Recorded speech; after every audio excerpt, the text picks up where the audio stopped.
Hello guys, welcome to Soni online classes. आज इस video में हम देखेंगे कि पुरुषार्थ क्या है, पुरुषार्थ किसे कहते हैं। सबसे पहले समझेंगे कि पुरुषार्थ क्या है। तो पुरुषार्थ शब्द दो शब्दों के योग से मिलकर बना है, पुरुष प्लस अर्थ। पुरुष शब्द का अर्थ जो होता है वो आत्मा का पर्यायवाची माना जाता है और इस अर्थ से हमारा तात्पर्य उद्देश्य से होता है। इस प्रकार पुरुषार्थ शब्द इंडिया गुड का पर्यायवाची शब्द माना जा सकता है। भारतीय आचार दर्शन में जीवन के भिन्न भिन्न पक्ष को ध्यान में रखकर पुरुषार्थों की जो संख्या है उसे चार रखा गया है, चार माना गया है, जिन्हें हम अर्थ, काम, धर्म, मोक्ष कहते हैं। इन चारों पुरुषार्थों को दो वर्गों में रखा जा सकता है। इन चारों पुरुषार्थों को दो वर्गों में रखा गया है और जो लास्ट वाला जो चौथा पुरुषार्थ है उसे परम पुरुषार्थ भी माना जाता है, यानी मोक्ष को। भारतीय दर्शन में चार प्रकार के पुरुषार्थों की व्याख्या हुई है। धर्म, अर्थ, काम और मोक्ष अर्थात मानव जीवन का परम लक्ष्य को प्राप्त करने के लिए है।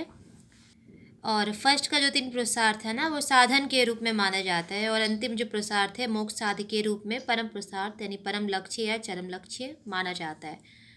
मोक्ष प्राप्ति को ही भारतीय दर्शन में परम पुरुषार्थ कहा गया है। चार पुरुषार्थ तो है, धर्म, अर्थ, काम, मोक्ष, लेकिन मोक्ष को ही भारतीय दर्शन में परम पुरुषार्थ कहा जाता है।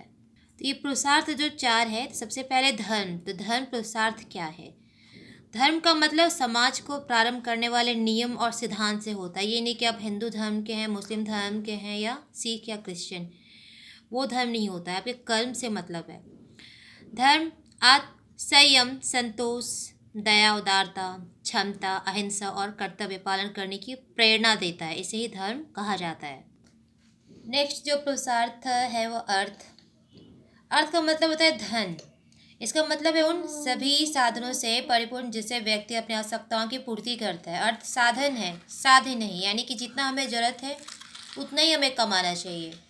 पुरुषार्थ का जो थर्ड जो है वो है काम। काम का तात्पर्य केवल यौन संतुष्टि से नहीं होता है, बल्कि संतानों उत्पत्ति के द्वारा माता पिता की ऋण से छुटकारा और समाज की नियंत्रणता को बनाए रखना होता है। एंड लास्ट में जो हो गया जिसे परम पुरुषार्थ माना जाता है, यानी मोक्ष। बड़ी से धर्म, काम, अर्थ को प्राप्त करने के बाद ही मोक्ष प्राप्त कर सकता है। यह मोक्ष का अर्थ पूर्ण संतुष्टि की स्थिति से है, इसीलिए मोक्ष को अंतिम पुरुषार्थ माना गया है। इसे व्यक्ति जीवन मरण के बंधन से तो ऊपर उठ जाता है। इस प्रकार भारतीय समाज में चार पुरुषार्थ है और इसमें एक घनिष्ठ संबंध पाया जाता है। प्रत्येक व्यक्ति का लक्ष्य पुरुषार्थ को पाना ही तो है। तो गाइस, इस वीडियो में हम देखें कि पुरुषार्थ क्या है, पुरुषार्थ के कितने टाइप्स हैं। फिर मिलते हैं नई वीडियो में नई टॉपिक के साथ। जय हिंद।